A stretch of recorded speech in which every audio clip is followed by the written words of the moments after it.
चलेगा जी।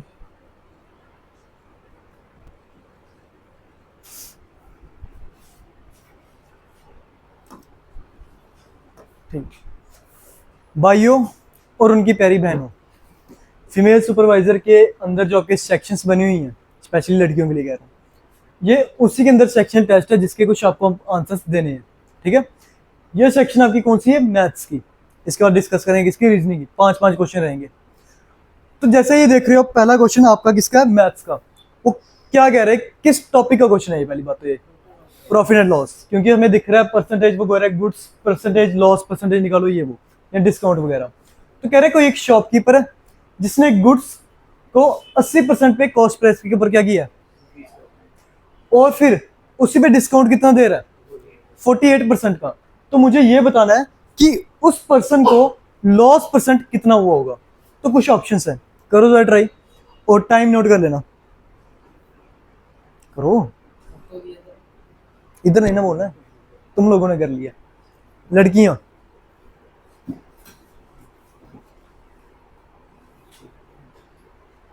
तो अगर मैं कॉस्ट प्राइस की बात करूं तो वो कितना होगा? 100 ही होगा। लेकिन उसने 80% ज्यादा करके बेचा, मतलब वो कितने का बेच रहा है? 180 का। फिर कह रहा है उसने डिस्काउंट भी दिया, कितना? 48 का। तो अगर वो 48 का डिस्काउंट दे रहा है तो मतलब उसको कितना, पहली बात तो कम पड़ा होगा 180 में से, कितना कम पड़ा होगा? 180। 100 में से अगर मैं 48 निकाल दूं कितना हो जाएगा? 52। और मुझे निकालना है परसेंटेज के हिसाब से डिस्काउंट अपॉन 100। करो सॉल्व, कितना आ जाएगा?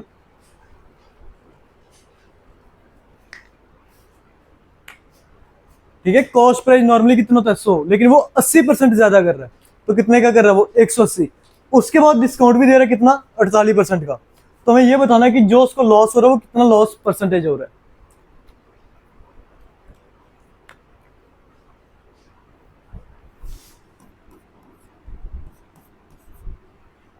कितना आ जाएगा ये?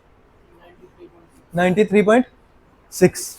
अभी क्लास में तो कर लो चाहे कैलकुलेटर में जल्दी फास्ट, लेकिन कोशिश करना कि आपका बिना कैलकुलेटर के, जो काटना है कूटना है जो भी है, बिना कैलकुलेटर के ही करो। तो 93.6 इसका क्या आ गया है एक्चुअल में, जो 48% के बाद होगा। अब मुझे निकालना है कि उसकी लॉस परसेंटेज। तो लॉस परसेंटेज मतलब मैं पूरे 100 में से ही निकालूंगा, तो वापस इसको किस में माइनस कर दूंगा मैं? 100 में से। तो मैं 100 में से वापस इसको माइनस करूंगा 93.6 को, क्योंकि एक्चुअल तो 100 ही होता है। और अभी जो डिस्काउंट दिया उसकी वजह से कितना हो रहा है? 93.6 का परसेंटेज लिख देना साथ में, ठीक है, परसेंट के हिसाब से। तो अगर 100 में से 93.6 को मैं माइनस कर दूं तो कितना आ जाएगा? 6.4। तो आपका आंसर आ रहा है 6.4%, यही आ रहा है। लेकिन ऑप्शन में 6.4 तो नहीं है, उसने इस वे में रखा है, जैसे 2 इंटू 1/5 इस वे में रखे हैं। तो इनमें से मेरा कौन सा ऑप्शन बनेगा? तो कम मारना होगा तो आप ये मार सकते हो, लेकिन आंसर है कि नहीं वो कैसे निकालोगे? आप इसी चीज को ओपन करके लिख दो। 64 लिखा है, 6.4। तो अगर मैं इसको ओपन करके लिखूँ ये क्या बन जाएगा? 64/10 हो जाएगा, ये बनेगा। और फर्दर इसको अगर मैं सॉल्व करूं तो कितना आ जाएगा? 32/5, क्योंकि 2 के टेबल से कट जाएगा 5 और ये 32। तो आपका आंसर आएगा 32/5। तो ऑटोमेटिक ये निकल के कितना आ जाएगा? 6 5 30 और ये +2 32, तो 32/5। मतलब 6.4% का मतलब क्या आपका? 6 इंटू 2/5%। तो आपका आंसर क्या आएगा? Option C. Clear? Easy questions होते हैं, ज्यादा टफ नहीं होने वाले।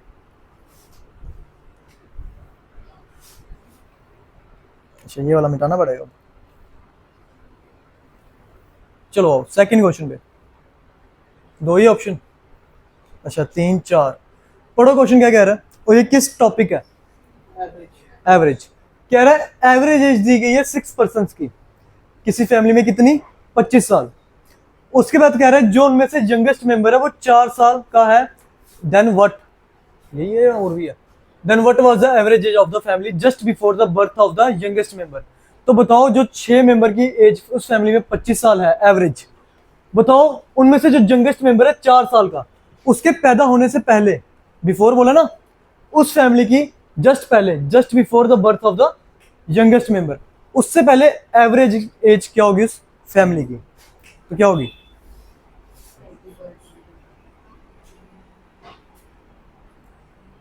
हितेश कर, क्या हो गया? कितनी होगी?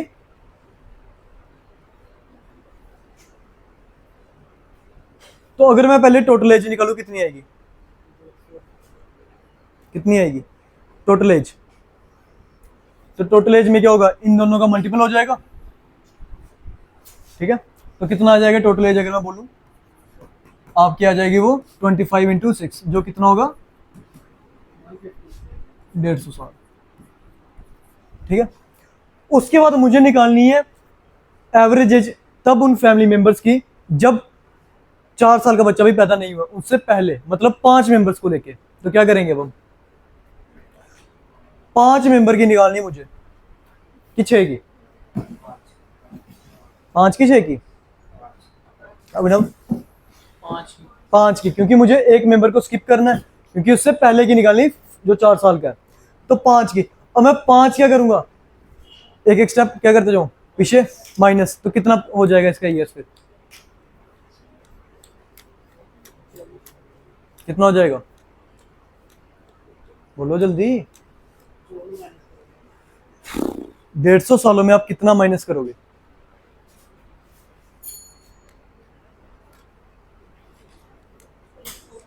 ट्वेंटी 24 कैसे? हाँ हाँ, हर एक मेंबर का 4 4 साल क्या करेंगे, पीछे चले जाएंगे। तो मैं 24 माइनस किस में से करूंगा? 150 में से। तो अगर मैं 150 में से 24 को निकाल दूं कितना आ जाएगा? 126। और फिर मुझे किसकी एज नहीं चाहिए, 4 साल वाले की। तो क्या करेंगे, प्लस माइनस क्या करेंगे, डिवाइड 5 साल।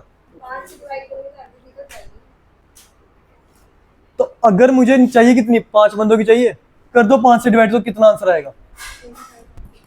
25/2 आएगा। क्योंकि मुझे चाहिए कितनी है, उन एवरेज एज किसकी, उन 5 बंदों की जस्ट बिफोर द 4 साल वाले से पहले।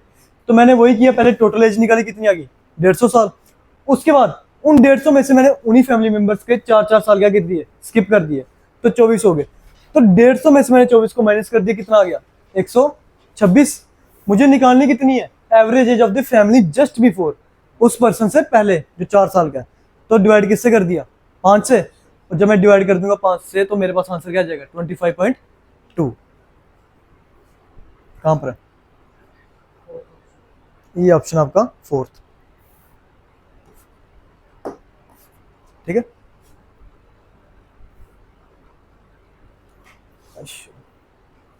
थर्ड क्वेश्चन आपका, find the third proportional of 25 and 45।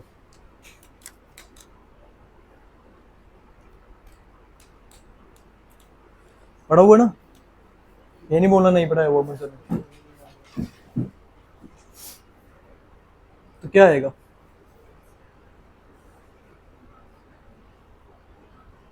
Simple सा फॉर्मूला याद रखना बस एक। कितने प्रोपोर्शन का बोल रहा है, थर्ड। 2 नंबर यहीं पे देख रहा हूं, मुझे तीसरा वाला निकालना है। अगर मैं लेट कर दूं ये ए बी सी, ए भी पता है बी भी पता है, मुझे निकालना किसका है, सी का। सिंपल सा की फॉर्मूला सी होता है मेरा, अगर थर्ड प्रोपोर्शन निकालना है, बी स्क्वायर बाय ए। देखो कितना आएगा, शॉर्टकट है। तो बी मेरा कितना है 45। तो 45 का स्क्वायर लिखना चाहते हो लिख दो, अगर याद है तो, नहीं तो सेपरेट से रख दो। 5 5 जा और 5 9 जा, कितना आ जाएगा 81, खत्म, ठीक है। लिख देना है साइड पे, नोट कर लेना, सिंपल से सिंपल है।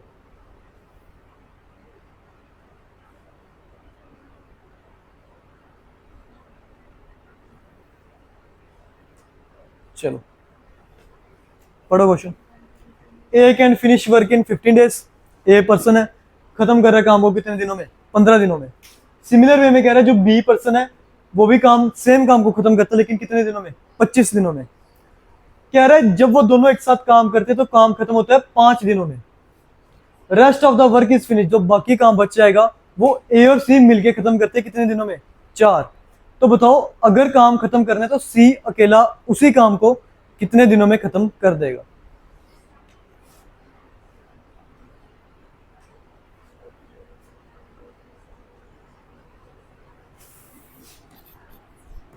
ए कितने दिनों में कर रहा है, 15। बी कितने में कर रहा है, 25। एलसीएम ले लोगे कितना आ जाएगा, 75 आ जाएगा। ठीक है, जिसमें से अगर मैं अब एफिशिएंसी निकाल दूं तो ए की कितनी आ जाएगी, 5 की 6, 5 की, क्योंकि 75 डिवाइड बाई 15 तो कितना आ जाएगा 5। और बी की कितनी आ जाएगी, 3 की। क्लियर। उसने बोला ए और बी एक साथ जब काम करते हैं तो कितने दिन लगाते हैं, 5 दिन। तो अगर मैं उनके ये 5 दिन और 3 दिन को लेके चलूं तो टोटल वर्क कितना हो जाएगा, 8। मतलब अगर मुझे ए और बी की एक साथ निकालनी होगी तो 5 और इनकी एफिशिएंसी को क्या कर दूंगा, ऐड। टोटल कितना आ जाएगा ये, 5 इंटू 8। टोटल दिन कितने आ गए, 40। क्लियर। अब ये जो 40 आ गए, अगर अब मुझे निकालना है रिमेनिंग वर्क जो ए और सी करेंगे या फिर जो सी अकेला करेगा, तो रिमेनिंग वर्क करके मुझे निकालना है तो वो कैसे निकलेगा। टोटल कितना हो गया था, 75 दिन का ही था। और अभी ए और बी ने कितने दिन में खत्म कर दिया, 40 में। तो रिमेनिंग वर्क मेरे पास कितने दिन का बच जाएगा, रिमेनिंग वर्क मेरे पास बचा है 35 दिन का, जो ए और बी एक साथ कर रहे हैं। और उसी में से मुझे निकालना उन 35 दिनों में कि सी अकेला उसी काम को खत्म कितने दिनों में करेगा अकेले। इतना लिख लिया, चलो क्वेश्चन ऊपर होगा। अच्छा, फिर उसके बाद क्या करेंगे हम, मुझे सी का निकालना है, लेकिन मुझे पता है ए और सी सॉरी एक साथ कितने दिन में कर रहे हैं, यही 35 दिन का काम 4 दिन में। तो मैं ये कह सकता हूँ कि ए और सी एक साथ मिलके यही 35 दिन का काम 4 दिन में करते हैं, खत्म करते हैं। निकालना किसका था, सी का, लेकिन मुझे भी सिर्फ अकेला किसका पता है, ए का, कि ए कितने दिन में करता है, 5 में। तो मैं माइनस क्या कर दूंगा, 5। एलसीएम लो तो ये हो जाएगा 35 माइनस 20/4। कितना आ जाएगा ये, 15/4। ठीक है, ये ए और सी का एक साथ आया 15/4। अकेला किसका निकालना है, सी का। तो सी का अगर निकालना है तो टोटल काम ऐसे ही निकालना है जो कितना है, 75। ए और सी का एक साथ निकला मेरे पास 15/4। तो हम क्या कर देंगे, अगर सी का निकालना है तो 75 अपॉन जो ये निकाला है 15, ये डिवाइड का 4 अगर ऊपर चला जाएगा तो मल्टीपल का हो जाएगा, और 15 5।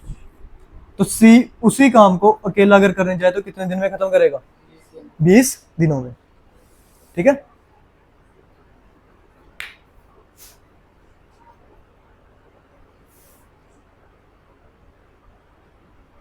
कर लिए नोट।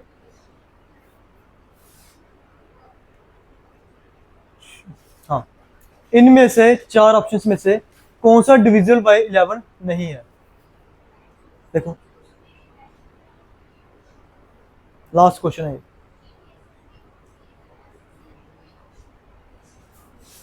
कैसे निकालोगे डिविजिबल बाय 11,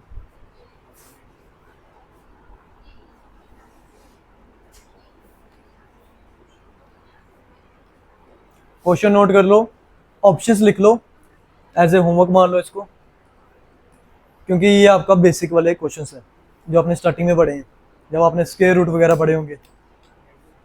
कौन सा आंसर आएगा इसका,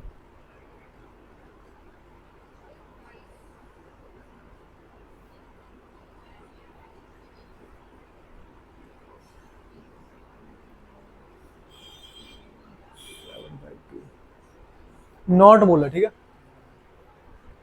क्वेश्चंस कभी कभी ये भी होते हैं डिविजिबल, लेकिन वो कह रहे हैं इनमें से कौन सा डिविजिबल नहीं होगा।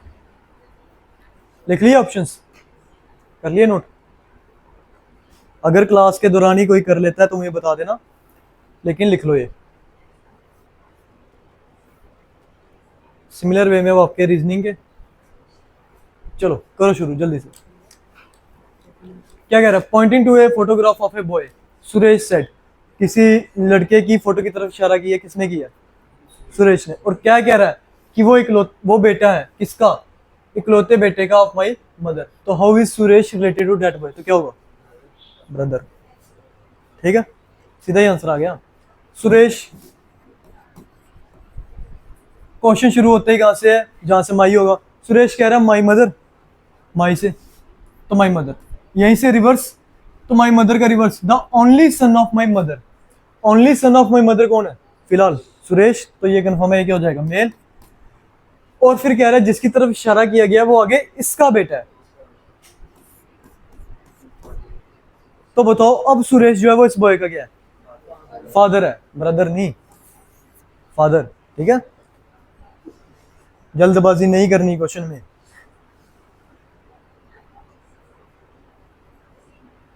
करो।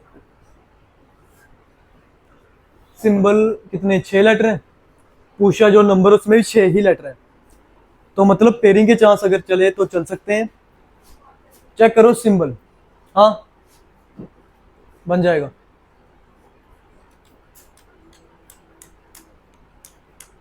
क्रॉसिंग चल सकती है।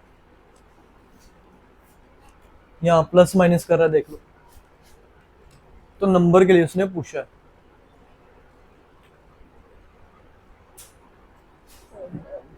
ठीक है, एम एम एम एम से टी एफ एस सी जी हो गया। तो वर्ड आपको दिया हुआ है सिंबल और पूछ रहा है नंबर के लिए, बस।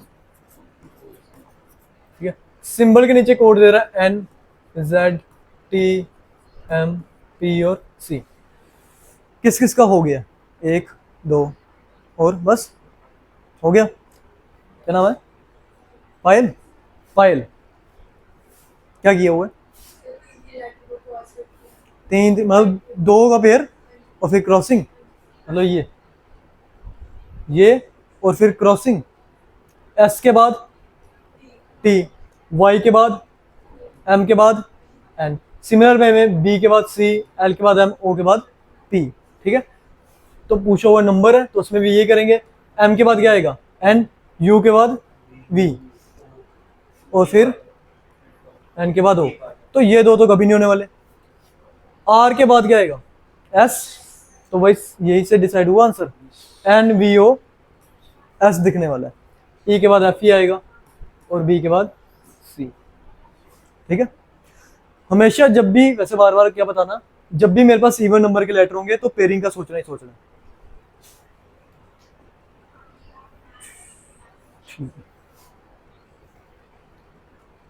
डायरेक्शन डिस्टेंस का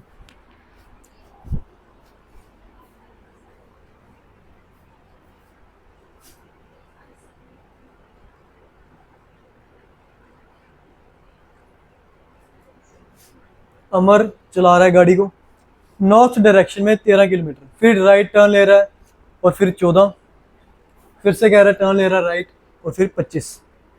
तो लेफ्ट राइट कर रहा है, पजल टाइप का यूज कर रहा है। और उसने डिस्टेंस और डायरेक्शन दोनों पूछी है, लेकिन कहाँ से? स्टार्टिंग पोजीशन से। ठीक है, ये ध्यान रखना कि डायरेक्शन मुझे स्टार्टिंग पोजीशन से देखनी है।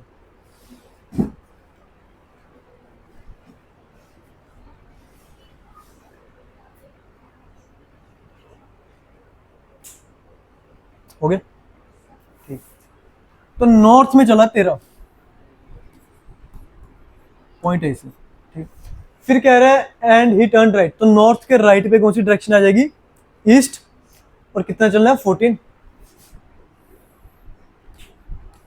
चलो 14, 14 के बाद फिर से टर्न ले रहा है राइट। तो ईस्ट के राइट में कौन सी डायरेक्शन आ जाएगी? साउथ। और कितना चलेगा? 25। ये 13 है और कितना चलेगा? 12। टोटल कितना हो जाएगा? 25। Then he turn left. तो साउथ के लेफ्ट पे कौन सी डायरेक्शन जाएगी? ईस्ट। और फिर से कितना चलेगा? 12। चलता ही आ रहा है। ठीक है, 12। फिर से कह रहा है अगेन ही टर्न लेफ्ट। तो ईस्ट के लेफ्ट पे नॉर्थ है और फिर से कितना चलेगा 12, मतलब वो इसके पैरेलल आएगा यहाँ तक, यहाँ तक एक एकदम पैरेलल। और फिर फाइनली ही टर्न लेफ्ट, तो नॉर्थ का लेफ्ट अब कहाँ पर आएगा, वेस्ट पे, और कितना चलेगा 12, तो मतलब वो यहाँ तक आएगा, ये इस पॉइंट तक, यहाँ तक, ये उसका फाइनल पॉइंट बी। बस कह रहा है वो कौन सी डायरेक्शन में है और कितने डिस्टेंस उस पे है कवर किया अपनी स्टार्टिंग से। तो अगर डिस्टेंस की बात करूँ कितना आ जाएगा ये 14, और डायरेक्शन कौन सी आ जाएगी ईस्ट, तो आपका आंसर क्या आ जाएगा 14 किलोमीटर ईस्ट।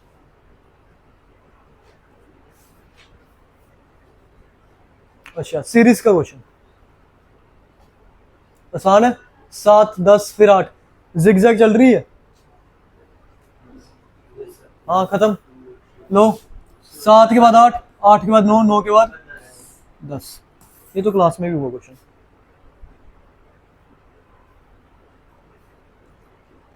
अच्छा इसका क्या आंसर आ जाएगा, FGHI, तो आने वाला कौन सा है जे वाला, लेकिन जे के 2 हैं, उसका लास्ट लेटर डिसाइड करवा देगा, क्योंकि जे के बाद ए, इसमें क्या जी एफ, फॉरवर्ड हो रहा है बैकवर्ड हो रहा है,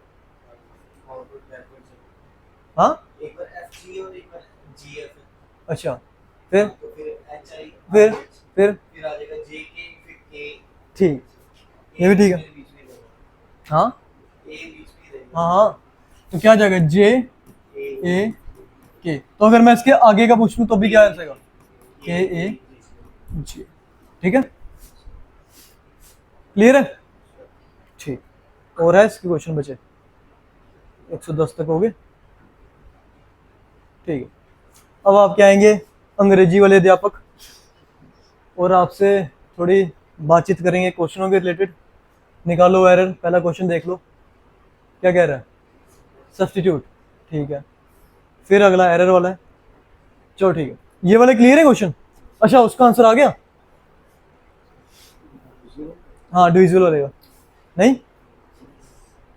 नहीं क्यों, ये नंबर सिस्टम में पढ़े होंगे, ऑप्शन लिख लिए ना, करना ट्राई, हो जाएगा ये पढ़ा हुआ आपने, बस ये है कि काफी देर के बाद क्वेश्चन देख रहे हो, उस चैप्टर को देख रहे हो तो दिमाग से थोड़ा स्किप हो गया होगा, लेकिन वो वहीं पे है, थोड़ा जोर डालो आ जाएगा आंसर। चलो ठीक है मैं सर को बोलता हूँ।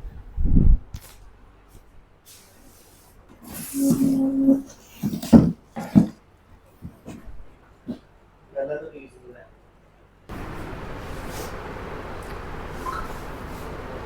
कर दिए, अच्छा दे दिया, रीजनिंग का मॉक दे दिया, कितने मार्क्स हैं तुम्हारे, 10 में से 10, अब यहाँ भी 10 आने चाहिए।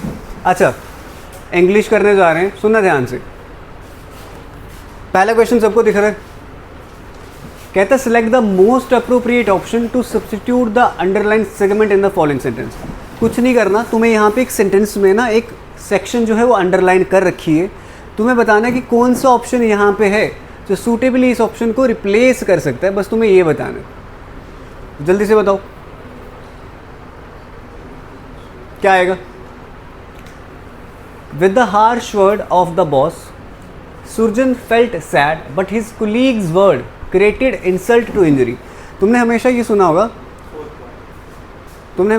होगा ना कि लाइक जले पे नमक छिड़कना।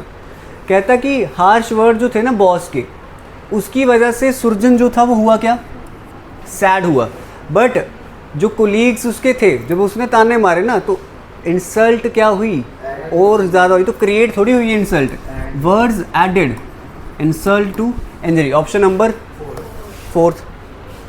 अच्छा उसके बाद नेक्स्ट क्वेश्चन की बात करते हैं, तो हितेश अब आप बताओगे, ठीक है क्या आएगा हितेश, अब आंसर चाहिए। पहले तो चलो ठीक है मैं मान लिया तुमने आंसर दे दिया, जैसे भी दिया, अब फोर्थ का आंसर दो, सॉरी इसका आंसर दो। कहता है parts of following sentence have given as option, select the option that contains an error. एक ऐसा ऑप्शन बताओ जहाँ पे एरर है, किस जगह, पहले रीड करते हैं। कहते हैं यू नीड टू एक्नॉलेज, तुम्हें जानना चाहिए द इनिशियरी and accommodation details of your journey as per the given calendar. और उसने ऑप्शन नीचे दिए कैलेंडर, एकोमोडेशन, एक्नॉलेज एंड और क्या ऑप्शन दे रखे है, इनिशियली। तो बताओ किस जगह पे एरर है। अच्छा फिर यहाँ पे एरर है क्या, जल्दी से। मतलब कहीं ना कहीं वर्ड्स में गलती होगी, क्योंकि उसने अगर वर्ड दे रखे हैं ना हमें, तो यहाँ पे कोई वर्ड ऐसा होगा जो क्या होगा, गलत होगा। बात करो कैलेंडर की, तो स्पेलिंग बिल्कुल सही था, अकोमोडेशन का स्पेलिंग बिल्कुल सही था, एक्नॉलेज का बिल्कुल सही था, बट इनिशियरी का स्पेलिंग क्या था, गलत था। तो क्या आता क्या है, ITINERARY। इनिशियरी का मतलब होता है कि प्री प्लान्ड तुम्हारा रूट, जो पहले से ही प्लान करा गया हो। तो कहता है यू नीड टू एक्नॉलेज, तुम्हें जान लेना चाहिए जो तुम्हारा प्री प्लान्ड रूट है या जर्नी जो है वो एक गिवन कैलेंडर के अकॉर्डिंग है, ठीक है। तो इनिशियरी का स्पेलिंग गलत है, उसने स्पेलिंग बोला, बताओ किसका गलत है।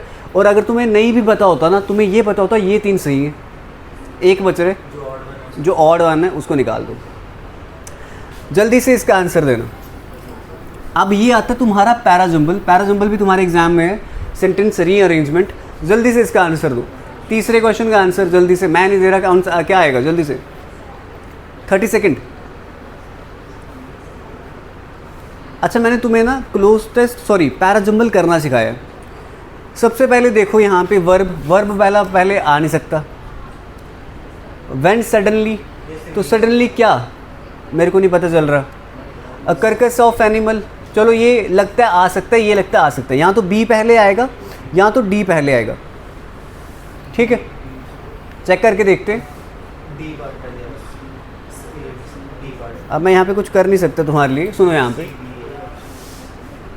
कौन सा, ये डी वाला पहले आएगा। कहता है my heart skipped a beat when suddenly a carcass of an animal fell before me. Option number DCB बिल्कुल उल्टा कर दिए कि my heart skipped a beat when suddenly a carcass of animal, मतलब कंकाल जो था एनिमल का वो गिरा मेरे सामने। अच्छा उसके बाद इसका आंसर दो।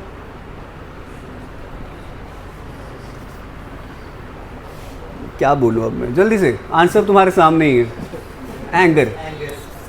अच्छा तुम्हें सिंपल समझा देता हूँ। Select the most appropriate synonym. Synonym का मतलब है कि तुम्हें यहाँ पे मोस्ट अप्रोप्रिएट सिनोनिम बताना है, किसका, रिसेंटमेंट का। रिसेंटमेंट एक ऐसी भावना होती है, ऐसे तो एंगर तुम बोल देते हो ना, कोई दिक्कत नहीं है। रिसेंटमेंट एक ऐसी भावना होती है, लाइक अगर मैं बोलूँ कि 2 भाई हैं, एक बड़ा एक छोटा है, बड़े को सब कुछ मिल रहा है बट छोटे वाले को वो चीज़ें नहीं मिली, तो उसके अंदर जो भावना होगी ना, क्या, कौन सी भावना, गुस्से की भावना कि इसको सब कुछ मिल रहा है मेरे को क्यों नहीं मिल रहा, वो जो भावना है गुस्से की, उसको बोला जाता है रिसेंटमेंट। तो रिसेंटमेंट का सिनोनिम एंगर, और बाकी सब इसके उल्टे हैं। क्या बोल रहे हो, एंटोनिम है सारे इसके। चलो इसका आंसर दो। कहता है select the option which is correct with the spelling. चलो स्पेलिंग करेक्ट ये है LIASON, लीजन। तुमने बस इतना बताना है लीजन का मतलब क्या है, ठीक है, बाकी सब तो ठीक है ना, कोई दिक्कत नहीं है। लीजन का मतलब बता दो जल्दी से। लीजन का मतलब क्या है, जल्दी से। अब 5वां क्वेश्चन कर रहे हैं, लीजन का मतलब बताना है। गूगल नहीं करना है हितेश। लीजन का मतलब ऐसे, लीजन पता क्या होता है, liaison is a communication between 2 people, कि 2 बंदों के बीच में क्या होना, कम्युनिकेशन होना, ताकि उनके अंदर जो म्यूचुअल रिलेशन है उसे और बढ़ाया जा सके। लाइक मैं अगर किसी कंपनी में काम करता हूँ, लाइक मैं एक कंपनी का ऑनर हूँ या दूसरा बंदा भी एक कंपनी का ऑनर है, और जब हम दोनों में बात चल रही है ना, एक कम्युनिकेशन होती है, उस कम्युनिकेशन को कहा जाता है लीजन, ताकि रिलेशंस क्या करे जा सके, सुधारे जा सके। या तुम इसको एक बोल सकते हो कि सीक्रेट कम्युनिकेशन भी बोल सकते हो, ठीक है, ये भी याद रखना।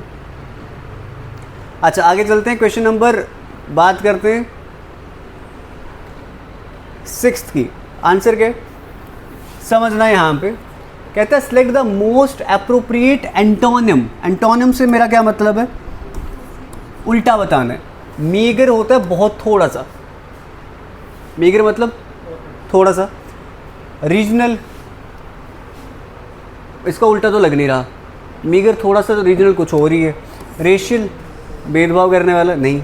Stupid, generous. जेनरस होगा कि लाइक अगर मैं बोलूँ कि मेरे पास एक जेनरस अमाउंट है किसी भी चीज़ का, तो मतलब एक अप्रोप्रिएट अमाउंट है मेरे पास।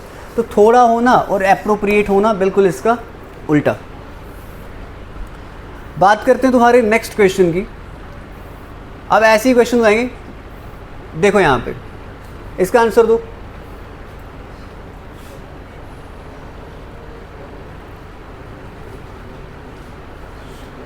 जल्दी से। कहता द पॉलिटिशियंस पॉम्पस रेटोरिक पढ़ा था हमने, जल्दी से। रेटोरिक क्या होता है? स्पीच जो प्रिपेयर करके बोली जाती है ना, याद करो। तो क्या बोल रहा है? Politicians pompous rhetoric during the campaign fail to garner much support from the public. कहते जो पॉलिटिशियन की जो स्पीच थी ना, पॉम्पस स्पीच थी। पॉम्पस होती है जैसे भड़काऊ या बड़ी ज़्यादा तड़क भड़क वाले वे में जो बोली जाती है, ऐसी स्पीच, हाँ बम्बास्टिक स्पीच जो थी तुम्हारे पॉलिटिशियन की कैंपेन में, वो फेल हो गई किसका सपोर्ट लेने में? पीपल का, पब्लिक का सपोर्ट लेने में। पॉम्पस का सिनोनिम पूछा है, होता है सुपरशिलियस, कि बड़ी बढ़ा चढ़ा के जो स्पीच वो बोल रहा था, हम ये कर देंगे वो कर देंगे। तो लाइक जैसे अभी इलेक्शंस हुए हैं तुम्हारे, है ना, यूपी में दिख गया तुम्हें सबको कि लाइक पहले होता था कि बोल राम मंदिर वगैरह ये सब था, बट लोगों ने सपोर्ट नहीं करा उस चीज़ को, लोगों ने वोटिंग दिखा दिया वोटिंग में कि हुआ क्या। सिंपल है। आगे चलते। बिगनिन होता है काइंड मीन्स बिल्कुल काइंड, और डिप्लोमेटिक तो तुम्हें पता ही है। अच्छा, इसका आंसर तुम्हारे सामने है, बट ये बहुत इजी था। इजी कैसे था? सुनना ध्यान से। कहता brave people never hide at the moment of decision. ये एक एग्जाम में क्वेश्चन आया और उसने बोला कि इसका आंसर बताओ क्या होगा। कहता ब्रेव पीपल कभी भी नहीं छुपते जब भी डिसीजन लेने का समय आता है। सूटेबल ऑप्शन कौन से जिससे रिप्लेस कर सकते हो? जो टाइम को बीट कर दे, कुछ मतलब बना? नहीं। हेल ऑफ टाइम, मतलब बन रहा है? नहीं। कहता turn back the hands of time, कि टाइम में पीछे चले जाना? नहीं। कहता when the crunch comes, crunch means जब मुसीबतें आती हैं, मतलब तुम्हें बताना था at the moment of decision, मतलब कि जब कोई मुसीबत आए या फिर जब कोई डिसीजन लेना पड़े। तो सूटेबल ऑप्शन कौन सा? Option number A. अच्छा, इस क्वेश्चन का आंसर दो। इस क्वेश्चन का आंसर दो। अब तो दे दोगे तुम। ये है तुम्हारा ग्रामर का एरर। कहता ग्रामेटिकली देखा जाए यहाँ पे एक एरर है, तुमने बताना है किस जगह पे एरर है, बस वो बताना है। कहता bubble is a oldest member in our black ice club. हमें याद है जब हमने आर्टिकल्स पढ़े, जब हमने आर्टिकल्स करे तुम्हारी क्लास में, तो हमें याद है कि जब भी मैं बात करता हूँ तुम्हारे सुपरलेटिव डिग्री की, किसकी बात करता हूँ? सुपरलेटिव डिग्री की। तो सुपरलेटिव डिग्री के साथ हमेशा एक ही आर्टिकल लगता है, दैट इज़ आर्टिकल द। तो गलती कहाँ पे थी? ऑप्शन नंबर बी में। तो bubble is the oldest member in our black ice club, और इसको देखा जाए ऑप्शन यहाँ पे, गलती किस जगह पे थी? Oldest member. आना क्या था? The oldest member. Last question, जल्दी से। कहता even animals find it difficult dash the loss of their loved ones. कहता एनिमल्स भी काफ़ी ज़्यादा डिफ़िकल्ट फील करते हैं, एनिमल्स को भी डिफ़िकल्टी होती है अगर उनको लॉस हो जाता है उनके लव्ड वंस का। तो वो क्या नहीं कर पाते? पहन नहीं पाते उनका लॉस नहीं पहन पाते। क्या उनका लॉस वो बेर और बेयर में फ़र्क है। इसका होता है बिल्कुल, बोलते हैं ना बेयर फुटेड, मतलब नंगे पाँव बिना चप्पल के। तो क्या वो, छोड़ो मतलब नहीं बनेगा कुछ। अच्छा बेयर कहाँ? नहीं, बेयर एक बेयर होता है ना भालू, और ये वाला बेयर होता है सहन करना। तो एनिमल्स भी सहन नहीं कर पाते, या उनके लिए भी डिफ़िकल्ट होता है कि जब भी वो अपने लव्ड वंस को खोते हैं या उनका लॉस होता है। हाँ, स्पेलिंग सेम है। इनको बोलते हैं हनोनिम्स, होमोफोन बोलते हैं इनको क्या बोला जाता है? होमोफोन्स कहते हैं कि वर्ड सेम है बट मीनिंग डिफरेंट है। और मैंने तुम्हें ये करवाया हुआ कॉमनली कन्फ्यूज्ड वर्ड्स करके। 10 में से कितने मार्क्स आए हैं तुम्हारे? सारे आए हैं। फिर 1 सेकंड दो, अब करते हैं साइंस का, इंग्लिश और साइंस का ना साथ में कर लेते हैं। साइंस का भी करवा देता हूँ। 10 क्वेश्चन के आंसर देना। चलो, तुम्हारे पास तुम्हारे सामने आ रहा है पहला क्वेश्चन तुम्हारा साइंस का। ये लो, साइंस है। चलो, पहला क्वेश्चन क्या बोल रहा है, कंसीडर द फॉलोइंग मिनरल्स। तो पहले तो मेरे दिमाग में 3-4 चीज़ें आ गई, लाइक मिनरल क्या है, विटामिन क्या है, मेरे दिमाग में आ गया कि बताओ प्रोटीन क्या है, कार्बोहाइड्रेट क्या है। तो हमने करे थे न्यूट्रिएंट्स, है ना, कंपोनेंट्स ऑफ न्यूट्रिएंट्स करे थे, न्यूट्रिशन करा था, न्यूट्रिएंट्स करे थे, दैट इज़ प्रोटीन, कार्बोहाइड्रेट सारे करे थे। प्रोटीन मसल रिकवरी में हेल्प कर रहे थे, तुम्हारे कार्बोहाइड्रेट एनर्जी प्रोवाइड कर रहे थे, फैट्स ऑर्गन हेल्थ अच्छी रख रहे थे, या फैट्स का मेन काम था एनर्जी प्रोवाइड करना, एज फिर सेकंड आके अगर तुम कार्ब्स कंज्यूम नहीं कर पा रहे, फैटी एसिड्स प्रोड्यूस कर रहे थे। याद करो सारी क्लासेस, अगर याद है तो याद आएंगी, ऐसे नहीं आएंगी। अच्छा, उसके बाद हमने बात करी थी विटामिन्स की। तो विटामिन्स ऑर्गन्स को हेल्दी रखने में, प्रॉपर फंक्शनिंग ऑफ बॉडी करवाने में विटामिन्स एक बहुत इंपॉर्टेंट रोल प्ले करते थे, हाँ है ना, कि अगर किसी चीज़ की अगर आई तुम्हारी वीक है तो विटामिन ए कंज्यूम करो तो प्रॉपर फंक्शनिंग हो रही है ऑर्गन्स की, विटामिन।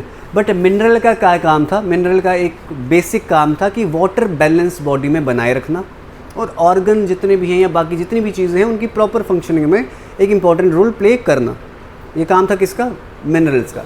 क्वेश्चन उसने क्या बोला है कि तुम्हें दे देता हूँ मैं 3 mineral, that is your calcium, iron and sodium. 3 mineral दिए, कहता बताओ ये जो स्टेटमेंट है कौन कौन मिनरल के हिसाब से सही है। कहता which of the mineral given above is are required by human body for the contraction of muscles. ये जो मसल्स की कंट्रैक्शन होती है, मसल की कंट्रैक्शन में कौन कौन सा मिनरल इंपॉर्टेंट रोल प्ले करता है। भाई सोडियम तो करता है, सोडियम तो करता ही करता है। एक चीज़ याद रखना, सोडियम ही, अगर तुम सोडियम कम कर दोगे ना बॉडी में तो मसल्स तुम्हारे श्रिंक होना शुरू हो जाएंगे। हाँ, वाटर होल्ड करने में सोडियम का बड़ा काम है। आयरन भी बहुत इंपॉर्टेंट रोल प्ले करता है एंड कैल्शियम भी बहुत इंपॉर्टेंट रोल प्ले करता है। तो ऑप्शन नंबर डी। तो तीनों यहाँ पे मिनरल्स जो हैं वो हमें क्या करते हैं, कंट्रैक्शन ऑफ मसल्स में हेल्प करते हैं। चलो जल्दी से इसका आंसर दो, ये तो जल्दी बड़ी आसान वे में दोगे, ये तो टिकी वही लगी थी। अच्छा, कहता डीएनए की फुल फॉर्म बताओ। क्वेश्चन नंबर 22 क्या बोल रहा है, बताओ डीएनए की full form. D oxy ribo nucleic acid. ठीक है, उसके बाद आगे चलते हैं और बात करते तुम्हारे थर्ड क्वेश्चन की। कहता number of mitochondria in bacterial cell. अब ये याद करो, सबसे पहले फिर याद आता है मेरे दिमाग में जब हमने सेल करा था, सेल के अंदर ही हमारा एक ऑर्गेनल आता है that is known as mitochondria, और mitochondria is known as the power house of the cell. Animal cell में है, प्लांट सेल में है, ठीक है, जितने भी तुम्हारे सेल्स हैं उनके अंदर प्रेजेंट है, रेदर देन बैक्टीरियल सेल। तो एक सेल तुम्हारा ऐसा है जहाँ पे माइटोकॉन्ड्रिया प्रेजेंट नहीं होता और वो है बैक्टीरियल सेल। तो बैक्टीरियल सेल में माइटोकॉन्ड्रिया कितने होंगे, 0। ऑप्शन नंबर, बैक्टीरियल सेल जो एनर्जी अपनी लेते हैं ना, ये बाहर सरफेस से लेते हैं, मतलब कि ये अपनी स्किन के थ्रू, हाँ स्किन के थ्रू जो भी है उसके थ्रू ले लेते हैं। लाइक अगर मैं यहाँ पे बात करूँ, देखो माइटोकॉन्ड्रिया एनर्जी देता नहीं है, जनरेट करता है, वही फूड्स वगैरह लेके उससे जनरेट करता है। इसके अंदर माइटोकॉन्ड्रिया प्रेजेंट नहीं है। अच्छा, which one of the following is, ये बताओ, डाइजेस्टिव बैग। सेल के अंदर एक ऑर्गेनल था जो कोई भी टॉक्सिक मटेरियल सेल के अंदर चला जाता था ना, उसको डिस्ट्रॉय कर देता था। अच्छा, गोल्गी बॉडी ट्रांसपोर्टेशन में हेल्प कर रहे हैं कि मिनरल्स या जो भी वाटर है या ऑक्सीजन है, ठीक है। माइटोकॉन्ड्रिया एनर्जी दे रहे, राइबोसोम प्रोटीन की सिंथेसिस कर रहा है, लाइसोसोम एक ऐसा ऑर्गेनल था जो सुसाइडल बैग बोलो या डाइजेस्टिव बैग बोलो, जो क्या कर देता था, जितने भी तुम्हारे फॉरेन बॉडीज़ हैं उनको क्या कर देता था, डिस्ट्रॉय कर देता था। कहता which one of the following forms the base of vegetable fibre. जो वेजिटेबल फाइबर्स बनते हैं, मेरे को एक चीज़ बताओ, वेजिटेबल की बात कर रहा हूँ तो लाइक प्लांट है, तो प्लांट में फैट्स, प्रोटीन्स, ऑयल्स वगैरह तो चलो ठीक है मान लेते हैं, बट फाइबर्स बनाने में कौन हेल्प कर रहे हैं, सेलुलोज। याद करो, सेलुलोज प्लांट में होता है, जिसकी वजह से तुम्हारे जो है वो एक बेस है किसका, वेजिटेबल फाइबर का। कोई पूछे ना बेस क्या है, तुम बोलोगे सेलुलोज, ठीक है। और सेलुलोज सिर्फ और सिर्फ प्लांट्स में प्रेजेंट होता है। और तुम्हारे जो एनिमल्स होते हैं ना, उनके अंदर डाइजेस्टिव सिस्टम ऐसा होता है जो सेलुलोज को डाइजेस्ट कर लेते हैं, हम नहीं कर पाते, ये भी चीज़ याद रखना। चलो इसका आंसर दो। ये वैक्सीन वाले क्वेश्चन है, वैक्सीन वाले क्वेश्चन कर रहे थे तुमने, हाँ ना, हाँ। कहता वैक्सीन कैन बी, पक्का। अच्छा पहले बात करते हैं वैक्सीन क्या होती है, ठीक है, एंटीडोट मान लेते हैं। और एंटीडोट होता है ना, तो वो उसको तबाह करता है उसको। वैक्सीन मैंने तुम्हें बताया था, वैक्सीन और मेडिसिन अगर बात करूँ ना तो उसमें फ़र्क है। वैक्सीन तब दी जाती है जब बीमारी हुई नहीं होती, उसे पहले ही वैक्सीन दे दो ताकि वो बीमारी हो ही ना, बॉडी अपना इम्यून सिस्टम बिल्ड कर ले। तो वैक्सीन का मेन काम क्या है कि इम्यून सिस्टम को और डेवलप करना। बट इम्यून सिस्टम को डेवलप करना कैसे, उसी के रिलेटेड एक पैथोजन, वीक पैथोजन बॉडी के अंदर डाल दो।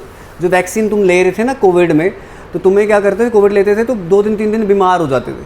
क्यों बीमार होते थे, क्योंकि तुम्हें पता है कि उस वैक्सीन में ना पैथोजन है, और यही पैथोजन जो है ये क्या करते हैं, डिजीज़ कॉज करते हैं।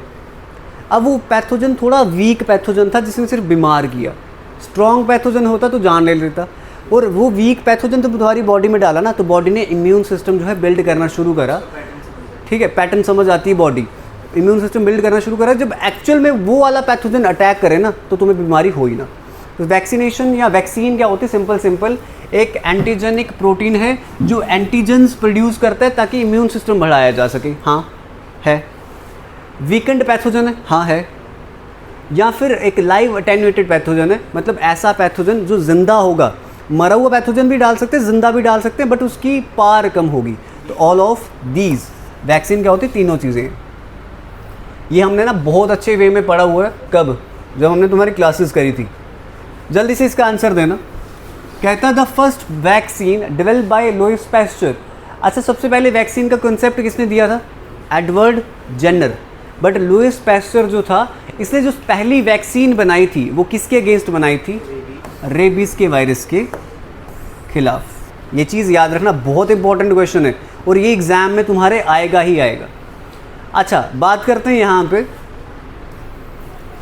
चलो जल्दी से। कहता पैथोजन को वीक करना, पैथोजन को वीक करना। अटेन्यूएटेड क्या होता है कि लाइव पैथोजन है, उसकी फोर्स कम करिए। पैथोजन वीक, पैथोजन जो तुम्हारा पैथोजन उसको वीक करना। ऑप्शन सामने है, कम क्या करना है, ये लो। ये होता है वायरस की पावर को कम करना, virulence reduction. Immunisation, immunity build करना, छोड़ो। अटेन्यूएशन, किसी की फोर्स को कम करना, किसी की पावर को कम करना। बट वो बोल रहे हैं प्रोसेस, ऐसी प्रोसेस जिसमें पैथोजन वीकनिंग, पैथोजन को वीक किया जाता है, वैक्सीनेशन। क्योंकि वैक्सीनेशन में क्या किया जाता है कि वो जो एक तुम्हारा क्या है पैथोजन है उसको वीक करा जाता है और वही वैक्सीन फिर तुम्हारी बॉडी में इंजेक्ट करी जाती है। अटेन्यूएशन होता है किसी की फोर्स को कम करना। लाइव अटेन्यूएटेड, क्या बोला मैंने, लाइव अटेन्यूएटेड पैथोजन, मतलब वो पैथोजन जो है उसकी पावर को कम करा हुआ है और जिंदा है। अच्छा ये वाला बताओ, the concept of vaccine was given by Edward Jenner, ठीक है। अच्छा उसके बाद बात करते हैं तुम्हारे लास्ट क्वेश्चन की। मतलब कि देखा जाए ना, मैं कह रहा हूँ 10-20 मिनट लगते हैं अगर हमने क्वेश्चन करने पे है ना, साइंस और तुम्हारे इंग्लिश के 10-10 मिनट लग रहे ख़त्म हो रहे हैं। अच्छा याद करो ये वाला, कहते हैं the process of introduction of weakened pathogen in human body. एक वीकेंड पैथोजन ह्यूमन बॉडी में डालना, एक ही टर्म का नाम है उसका, that is known as vaccination. Clear, कोई दिक्कत है यहाँ तक? ये थे तुम्हारे क्या, इंग्लिश। और तो कितने मार्क्स हैं तुम्हारे 20 में से? कितने हैं जल्दी से, कितने आते, एवरेज कितने आते? एक होता है ना कि पता होता है कि इतने हैं तो आ जाते, जल्दी से। 18, 15 कम है आपके, 17 और अभिनव 18, बाकी कितने तक आ जाते?